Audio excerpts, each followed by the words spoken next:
बच्चों, मैं आशीष यादव, राम कृषक बाल विद्या मंदिर, इंटर कॉलेज उदवापुर बाराबंकी।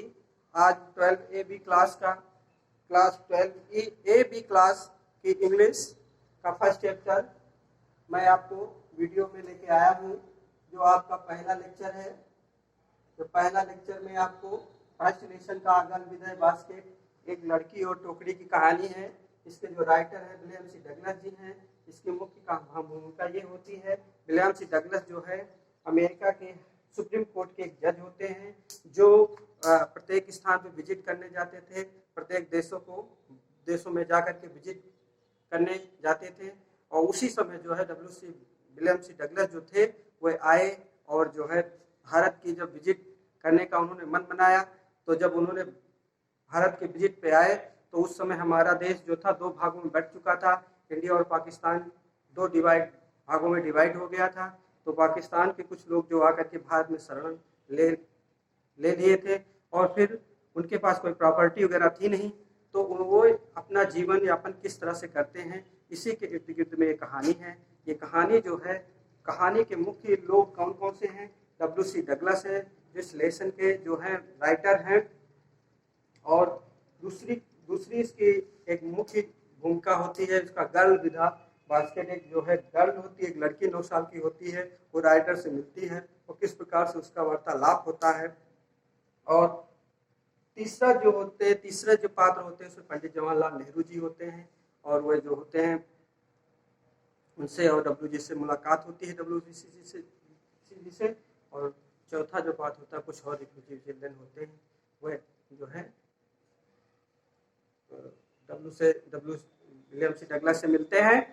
तो इस कहानी का मुख्य उद्देश्य यह है, इस कहानी का मुख्य सारांश यह है कि जब विलियम सी डगलस जो थे, जब इंडिया में विजिट करने आए, तो वे जो है ट्रेन से विजिट कर रहे थे। तो जहाँ जहाँ ट्रेनें जिस स्टेशन पर रुकती थी, डब्ल्यू सी डगलस जो थे वो स्टेशन नीचे उतर करके, स्टेशन से गाड़ी से नीचे उतर करके लोगों से बातें करते थे। तो करीबन 100 लोगों से जब बातें करते थे तो एक या दो लोग जो है इंग्लिश में उसका आंसर दे देते थे। इससे जो है डब्ल्यू सी डगलस जो थे, वह अर्थात लेखक जो थे, वह उनको ये लगा कि भारत में भी कुछ जो है इंग्लिश बोल सकते हैं, अर्थात जो इंग्लिश लैंग्वेज का जो है सीखे हुए हैं और वो लोग भी बात कर सकते हैं।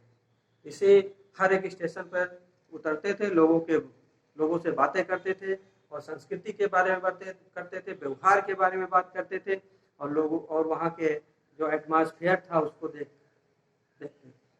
एक ऐसी घटना हुई कि राइटर एक स्टेशन से नीचे उतरे, तो कुछ बच्चे जो थे वो अपने जीविका चलाने, अर्थात माता पिता की जीविका चलाने के लिए जो है वह टोकरिया और फैंस वगैरह कुछ बेचा करते थे।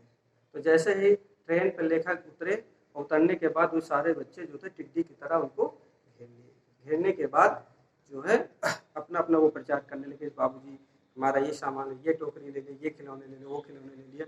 तो बच्चों को देख करके लेखक बहुत प्रसन्न हुए, और उन बच्चों से जो वे बच्चे कौन थे? वो रिफ्यूजी थे, था शरणार्थी थे, वे पाकिस्तान से आए हुए पेरेंट्स के बच्चे थे, लोगों के बच्चे थे। तो उन्होंने जो है जब ऐसा देखा, तो उनकी हालात को देखा कि बहुत ही कपड़े फटे पुराने पहने हुए हैं।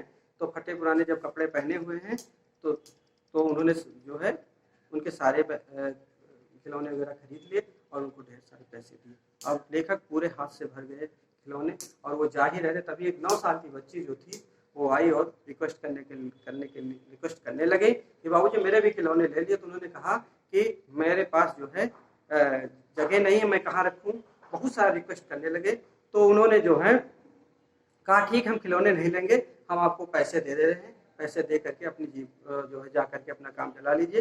तब उस लड़की ने, 9 साल की बच्ची जो थी, वो पैसे वापस कर देती है कि बाबूजी जब मेरे पैसे नहीं खरीदोगे, अर्थात तो जब बाबूजी मैं पैसे नहीं लूंगी जब तक आप मेरे सामान को नहीं खरीद। इससे इम्प्रेस हो गए लेखक, और लेखक को उस समय बहुत सारे मन में विचार आने लगे। फिर लेखक ने पैसे उनको दिए और फिर उस बच्ची से खिलौने सारे ले लिए। इसी के अंतर्गत ये कहानी है। फिर ये सारी वारदात को देखते हुए, इंडिया को विजिट करते हुए, फिर जो है विलियम सी डगलस जी जाकर पंडित जवाहरलाल नेहरू जी से मिलते हैं, और पूरी बात जो होती है इंडिया के पूरे बारे में इंडिया के कैसा कल्चर है, इंडिया में लोग कैसे रहते हैं, इसके बारे में पूरा बखान जो है प्रधानमंत्री जी से करते हैं। यही इस कहानी का मुख्य सारांश। तो आइए बच्चों, सबसे पहले हम पैसेज को पढ़ेंगे, फिर जो है इसका हिंदी में ट्रांसलेट करेंगे। तो आइए बच्चों पढ़ते हैं। I had left New Delhi for the Himalayas. I was going as far as Bareilly by train and then by car to Ranikhet and old British Army hill station located on a 6,000 foot range. Opposite a 120 miles stretch of snow-capped Himalayas, the train was slow and it stopped at all the way station. At every stop, I swung open the door of my compartment and walked the platform. आइए बच्चों, सबसे पहले हम लोग जो है difficult की को देखते हैं। तो जो यहाँ पर की है, कीवर्ड है, उनको सबसे पहले नोट कर लिया जाता है। कीवर्ड जो है आपके, पहला कीवर्ड जो है उसको सबसे पहले हम लोग नोट करते हैं। तो पहला कीवर्ड देखिए कौन सा है। पहला कीवर्ड है hill station.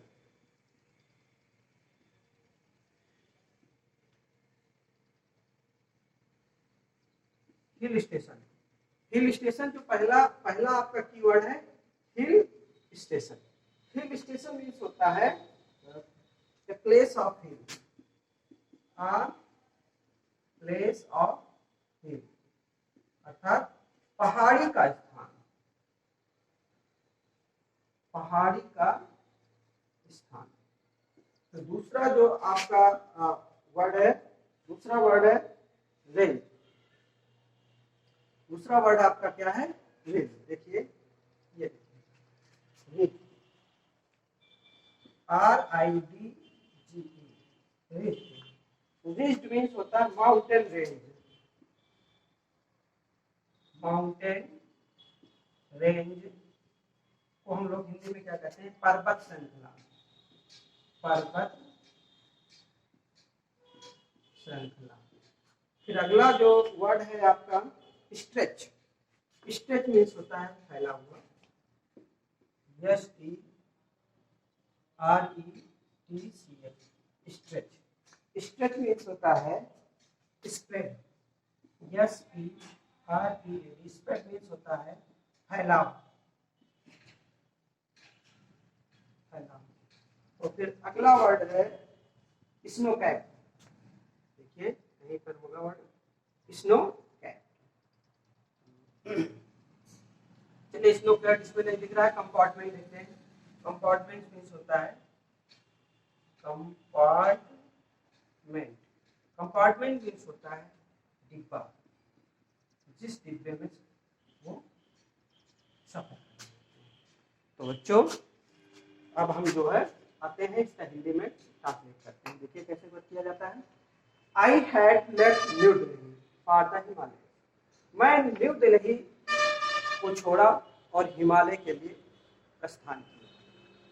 I was going as far Bareilly. मैं बरेली ही पहुंचने ही वाला था बाय ट्रेन, वो भी किसके द्वारा, ट्रेन के साथ। तो ट्रेन के द्वारा मैं बरेली ही पहुंचने वाला था। And then by car to Ranikhet, और रानीखेत को मैं कार से सफर।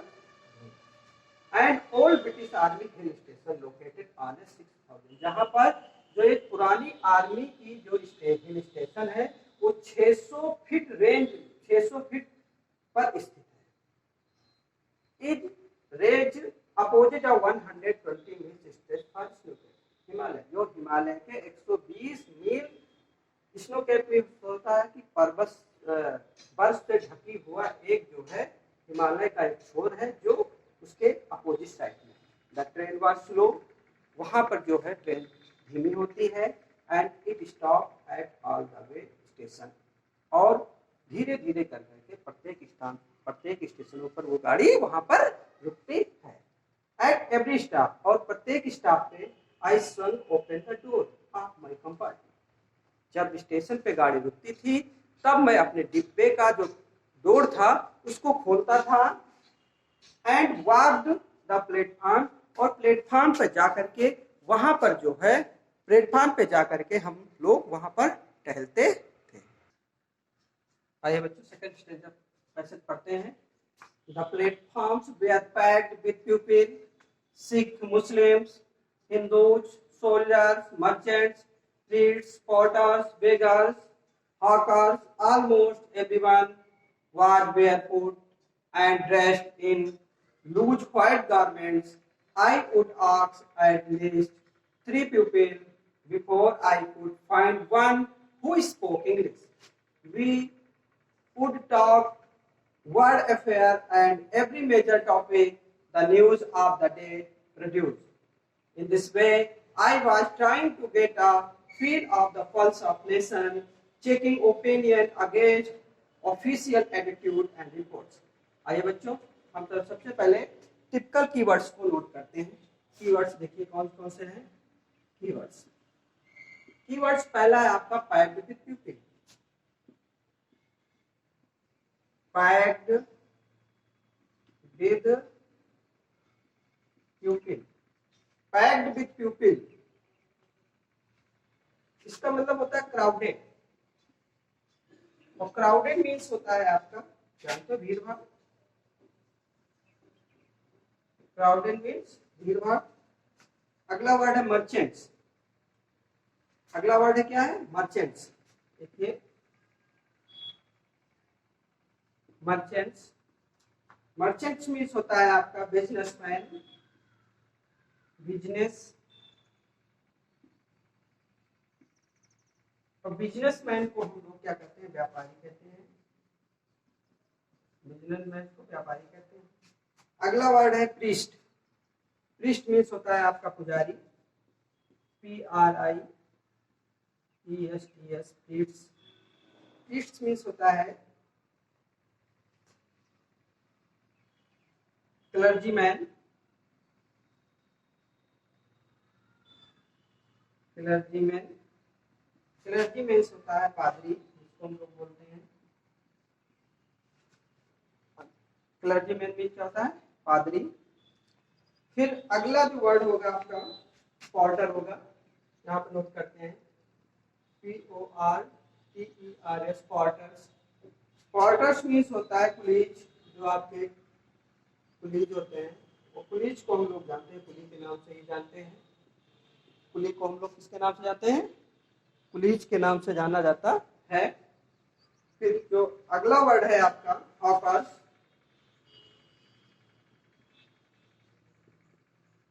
हॉकर्स। हॉकर्स को वेंडर्स बोलते हैं। वेंडर्स। और वेंडर्स मीन्स होता है नंगे पैर। वेंडर्स मीन्स होता है फेरी वाला, फेरी वाले। वेंडर्स मीन्स क्या होता है? फेरी वाले। अगला वर्ड है बेयर फूट। बेयर फूट माने मीन्स होता है विदाउट शूज या विदाउट, चलिए ठीक है, विदाउट शूज मतलब होता है नंगे पैर। ठीक है। Pulse of nation. Pulse of nation. Pulse of nation means होता है opinion of the people of country. Opinion of the people of a country, मतलब राष्ट्र के लोगों के लिए। राष्ट्र के लोगों की राय, ये आपका ये वर्ड है। तो आइए बच्चों, सबसे पहले हम इनका हिंदी में ट्रांसलेट करेंगे। The platform were packed with people. जो प्लेटफॉर्म जो थे वो लोगों से भरे हुए थे, और लोगों से ऐसे नहीं भरे हुए थे, वहां पर विभिन्न विभिन्न धर्म के लोग भी थे। कौन कौन से धर्म के लोग थे? सिख धर्म के लोग थे, मुस्लिम धर्म के लोग थे, हिंदू थे, सोल्जर्स थे, मर्चेंट्स थे, व्यापारी भी थे, पादरी भी थे, कुली भी थे, और भिखारी भी, हॉकर बेगर्स भी थे, हॉकर फेरी वाले भी थे। ये सारे लोग जो थे वो प्लेटफॉर्म पर pack. Almost everyone was barefoot. उनमें से प्रत्येक लोग जो थे वो नंगे पैर थे। And dress in loose. With white garments, और उनकी जो ड्रेस थी ढीली ढाली थी और व्हाइट गारमेंट्स में थी। I would ask at least 3 pupils, लेखक कहता है मैं लोगों से 3 लोगों से बात करता था, 3 लोगों में बात, I would ask at least 3 people, मैंने 3 लोगों से पूछा बिफोर पहले, I could find one who spoke English, उसमें मुझे 3 लोगों में से एक लोग ऐसे थे जो इंग्लिश को बोल सकते थे। We would talk words affair, मैंने उनसे संसार के बारे में कुछ पूछा, and every major topic the news of the day, और उस डे के जो भी इंपॉर्टेंट न्यूज थे उसके बारे में पूछा, प्रोड्यूस इन दिस वे, और यहाँ के लोकेशन के बारे में पूछा। I was trying to get a feel of the pulse of nation, checking opinion against official attitude and report. लेखक जो था वो प्रयत्न कर रहा था कि आपके राष्ट्र की राय कैसी है, आपके देश के लोगों का एटीट्यूड कैसा है, ये सारी सूचनाएं जो थी वो प्लेटफॉर्म पे जो पैक लोग थे उनसे लेखक बात करके प्राप्त कर रहा था। आइए बच्चों पढ़ते हैं। द रूट ले through one of the richest of India's agriculture areas. This was the plain of Upper Ganga river, 1,000 feet above sea level, but topical the Ganga was broken, ships swollen with flood waters. It overflowed, unleashing thousands of acres of rice. To the north were jungle, great expanse of grass higher than a man's head, and unbroken, except for an occasional clumps of tree, the home of tigers, elephants, pythons, and cobras. The route of through one of the richest Indian agriculture. एक root जो थी, तो train की एक root मार्ग जो था, वो भारत के विकसित कृषि प्रधान क्षेत्रों में से एक था जहां पर जा रही थी। This was the plain of Ganga, जो कि ये ऊपरी गंगा के नदी का एक समतल मैदान था।